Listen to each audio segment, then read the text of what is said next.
পড়লে টেনশনে পড়লে এই দোয়াটা, প্রিয় ভাইরা, বিষ্ণু ইসলাম যখন খুব বিপদে পড়তেন, দুশ্চিন্তা ওনাকে ঘিরে ধরতো, উনি পড়তেন ইয়া হাইয়ু ইয়া কাইয়ুম বিরহমাতিকা আস্তাগীথ, ইয়া হাইয়ু ইয়া কাইয়ুম বিরহমাতিকা আস্তাগীথ, ইয়া হাইয়ু ইয়া কাইয়ুম, এ শাশ্বত অবিনশ্বর, এ চিরঞ্জীব, বিরহমাতিকা আস্তাগীথ, তোমার রহমতের উসিলায় তোমার কাছে ফরিয়াদ করি। এটা বলতেন।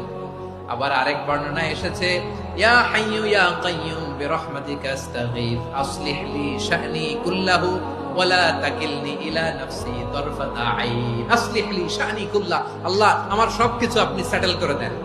আমাদের সব ঝামেলা সেটেল করে দিতে পারে কে? আমরা তো সেটেলমেন্টের জন্য এসপি সাহেবের কাছে যাই, ডিসি সাহেবের কাছে যাই, অমুক ভাইয়ের কাছে যাই, তমুক ভাইয়ের কাছে যাই। এই দোয়া পড়লে আরশের উপর থেকে আপনার ম্যাটার সেটেল করে দিবে কে? তাহলে পড়বেন ইয়া হাইয়ু, এ